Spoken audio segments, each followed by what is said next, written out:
With just over 2 weeks left of the Collector's Bounty, which has increased the drop chance of mounts by 5%, I wanted to run through 10 of the best looking mounts you can pick up. If you've not got much time, you can prioritize these to get yourself some amazing looking mounts. The first one on our list coming in at spot 10 is going to be Rivendell's Death Charger, and this is an old school mount, especially if you're Alliance. This is a great mount because you don't have much access to undead skeletal warhorses, and this is one of the first drop mounts introduced into the game, so very iconic mount. Looks pretty good for its time, honestly, and the nice thing about this mount as well is if you don't have a ton of ults, you can actually just spam this out. There's no lockout. You just want to go to the side entrance of Stratholme, which you'll find in Eastern Plaguelands. You'll go inside the gate and you'll just run this dungeon over and over again. You do need to clear out the free kind of structures. There'll be mobs inside them. Once you've done them, you'll be able to access the main gate. You'll have some mobs to kill, a boss to kill, some more mobs to kill, some more mobs to kill, and then you'll be able to face the final boss for a chance at that mount. And then once you're done, you just want to run out, or if you've got any shenanigans like being a monk where you can teleport out, reset the instance and teleport back in, you can do that to get yourself a quicker clear. But either way, you just want to keep spamming this out, and the only thing that will limit you is the 10 instance lockout, which if you have characters on other realms, you can actually log on them to bypass the lockout as well. As this is an old dungeon, most of your characters that you have should be able to clear this no problem. Next up at spot 9 is going to be the Antoran Charhound, and this is a really cool looking mount, quite kind of unique, even though it does look similar to the kind of gargoyles in terms of its skeleton. I would say it does still stand out quite a lot. And once again, the nice thing about this mount is we can actually have 4 attempts per character per week at this mount. This mount is going to drop from Antorus, and that is going to be where things might get a little bit more tricky because you will need to get yourself access to Argus. I will have a video link down below if you want to have a tutorial on how to actually unlock Argus if you've never done it before. But if you do have access, you just want to take the teleport, head over to the raid, head inside, and we can do this on normal, heroic, and mythic. And if you want to do the LFR version, what we'll need to do is head to the Legion Dalaran, and there's going to be an NPC near Violet Hold. You're going to speak to this NPC, and you just want to queue up for the first wing of Antorus. The next mount up is going to be the Felsteel Annihilator, one of the cooler looking mech mounts, especially if you're into like the Legion aesthetic. And there's 2 kind of points on this. So first of all, it's only available on Mythic, and second of all, it comes from the last boss. So if you've not got the skip unlocked, this is going to be kind of a long clear to do. So what I would definitely recommend doing is finding a group in LFR that has the skip on the go. You join them, and then you'll skip straight to the second to last boss. You'll kill that, and then you'll be able to kill the last boss for a chance at the Felsteel Annihilator. As it is mythic only, you're only going to have 1 chance per week per character at this, so you are a little bit more limited. At spot 7, we're actually going to have another Warlords of Draenor mount, and that is going to be the Iron Hoof Destroyer. So once again, a pretty good looking mount. It is a ground mount, which is a bit of a shame, but a very unique looking cleft hoof beast. And this is going to come from Blackhand, the very last boss of the raid, and it is only going to drop on mythic only. So once again, if you don't have the skip, this is going to be kind of a long clear. However, there is one nice thing about Blackrock Foundry that doesn't happen for the other raids for some reason, but the actual quest to get the skip is Warband wide. So if you pick it up and do the clear on your first character and then do the clear on your second character in the same week will actually give you progress towards the skip. So if you're on the raid on 4 characters in a single week and then hand in the quest, you'll have the skip now unlocked. Next characters or next reset, you'll now have the skip for all your characters on the Warband, and you'll be able to get those runs done a lot faster. Alternatively though, you can just look for a group in Group Finder and use their skip instead. At number 6, we're going to have the Pure Blood Firehawk, and this is a great looking mount. It's held up kind of well. It's a bit weird with dragon riding at times, but overall an amazing looking mount. And to get this, you'll want to run Firelands and kill the last boss of the raid, which is Ragnaros. Now there is a couple of nice things about running this though. The first is it'll drop on both normal and heroic, and these have separate lockouts, meaning you can actually run this raid twice per week, giving you 2 chances per character per week. Additionally, you only have to kill 2 bosses to actually get to Ragnaros. So you kill 1 boss and then you'll be able to fight Ragnaros as the second. The way you do this is you'll head over to Elis Resort. You're going to start the fight, but not kill it straight away. Instead, you're going to click some of the feathers on the ground. And then once you've got all the feathers done, now you're flying,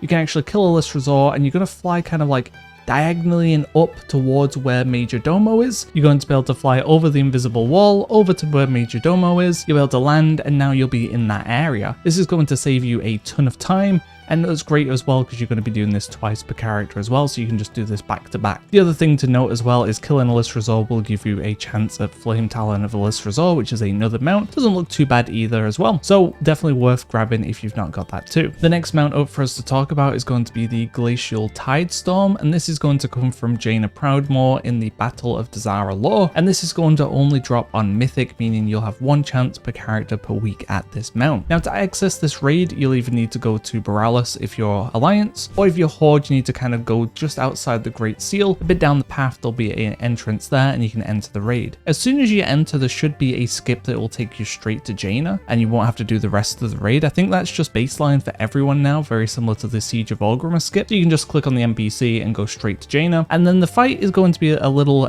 strange, I guess, if you've not really done it or your character's not very geared. Ideally, your character is geared and you're just going to be able to burst the boss down while it's still on the ship. If you're not able to do that, then what's going to happen is the area will become ice. You'll need to kind of run through this gauntlet. There'll be some clones along the sides. You want to kill them first. You'll find Jaina, like the real version, at the very back, but we're going to leave her completely alone for now. We're just going to kill off the clones, and then once we get to Jaina, you do not want to interrupt her. Just keep DPSing her down. You'll only get slowed. You shouldn't get kind of ice blocked, so that's not a problem. And this means she won't do any of her other mechanics, which will delay you killing her. So you just want to wail on her while she's doing her channel, and then she'll die or at least leave, and then you'll be able to get the loot, and you'll have a chance at that mount once per week per character. At number 4, we have another old school mount, and this is going to be Anzu. This is one that is definitely sought after still to this day. It still holds up pretty well model wise as well, and this came from the Dungeon Sethic Halls. Way back, you had to have a druid specifically to be able to get this to spawn. Later down the line, they made it so anyone could do it, but at that time, it made it a very kind of unique mount where you needed a druid buddy to do this with, and then you'd be able to have a chance at that mount. This is going to be from a dungeon, meaning it's on heroic, meaning we can do it once per day. And what we're going to want to do is head over to Auchindoun, which is in Terokkar Forest in Outland. You're going to head there. You want to take the kind of, there's 4 dungeons here, so don't pick the wrong one. It's going to be the one on the east, so you'll make sure you're on heroic dungeon difficulty before you head inside. You're going to head inside, run through the dungeon. It's going to be pretty quick, and then there'll be a special boss that's now spawned called Anzu. We're going to kill that, and we'll have a chance at the Raven Lord mount. The next mount to talk about is going to be Midnight Rains, and this isn't the old Karazhan version. This is going to be the new updated Mythic Plus version, and that will mean we'll have one chance per week per character at this mount. You'll head to the dungeon, which we'll find in Deadwind Pass in Eastern Kingdoms, and you're going to take the top entrance. There's going to be kind of like a little bridge. You want to head up there and then enter inside. Do make sure you're on Mythic Dungeon difficulty for this, and once you head inside, you're going to follow the right hand path. You're going to go through the kind of winding areas until you get to the opera event. You're going to complete the opera event, continue following the path down, and then once you get to the big kind of like banquet hall, we can actually jump off the ledge to the right down into where Morose is. We're not going to deal with him though. We're going to go to the left and down the stairs, and now we'll be in the stables area where we can fight and have a chance of the Midnight mount. And this is going to be a very cool kind of updated skeletal warhorse model that just looks really good. It's unfortunate that it can't fly,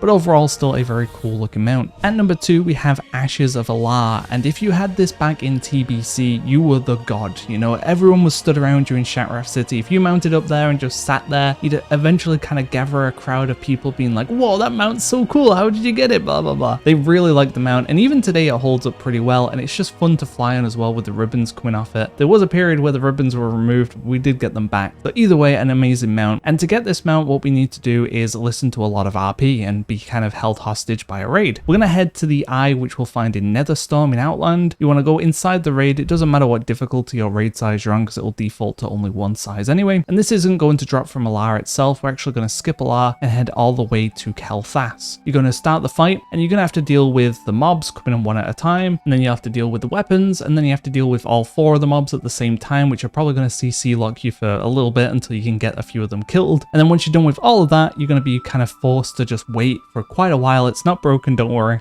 Just the RP has kind of like a cooldown before it can begin. Once that is finally begun, you can kill Kel'Thas and get your hands hopefully on Ashes of Alar. And at number 1, you already know what it's going to be. It is Invincible. This is a mount that is probably one of the most kind of sought after drop mounts in the game, and now that the buff is here, you've seen tons of people outside of Icecrown Citadel trying to get their hands on this mount. This is only going to drop from 25-man heroic, so do make sure you're on heroic and legacy raid size 25, and this isn't going to have a skip unfortunately. To get this mount, you're going to have to go through the entire raid. You're going to have to kill every single boss, make your way all the way to the Lich King, and then defeat the Lich King for a chance of that invincible mount dropping. This does mean you're only going to have one chance per week per character. There are some skip shenanigans you can do with Evokers and Demon Hunters, or if you have a glider as well, I think you can do it too, but that's not even going to save that much time. So either way, get used to clearing basically the entire raid and you will have your chance at invincible. Definitely worth doing if you like the mount and making use of that mount buff. So that is our list of the top 10 mounts to go for during the Collector's Bounty, but is there a mount in particular that you've been gunning after during this event? Let us know in the comments down below. Outside of that, look out for more videos coming soon. Thanks for watching guys, see ya.